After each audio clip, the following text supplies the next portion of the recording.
अक्सर हमारे समाज में ये विचार होता है कि अगर महिला कमाती है तो उसे पति से गुजारा भत्ता क्यों चाहिए। लेकिन हाल ही में बॉम्बे हाई कोर्ट ने इस सोच को चुनौती दी है और एक नया महत्वपूर्ण फैसला सुनाया है।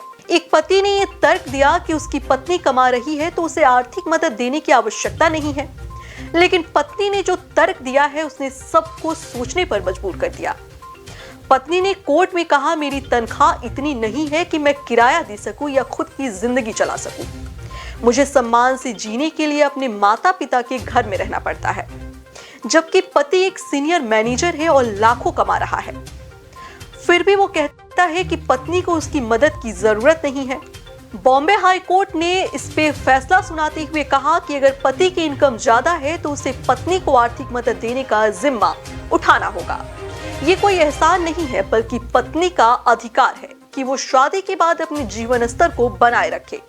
कोर्ट ने पति के खिलाफ फैमिली कोर्ट का आदेश बरकरार रखते हुए उसे पत्नी को हर महीने 15,000 गुजारा भत्ता देने का आदेश दिया। इस केस से एक अहम बात ये निकल कर आई कि महिला की कमाई उसका साहस हो सकता है, लेकिन उसके जीवन का स्तर और सुरक्षा उसका अधिकार है। ये सिर्फ एक औरत के हक की बात नहीं थी, बल्कि ये उस सोच के खिलाफ था जो मानती है कि अगर औरत कमाती है तो उसे कुछ नहीं चाहिए।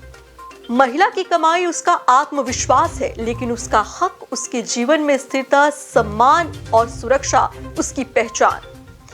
क्या आप भी यही सोचते हैं कि पत्नी की कमाई होने से उसे पति से आर्थिक सहायता नहीं लेनी चाहिए? बॉम्बे हाई कोर्ट के इस फैसले पर आपकी क्या सोच है और किस तरह से आपको ये प्रभावित करता है? हमें कमेंट में अपनी राय जरूर दें।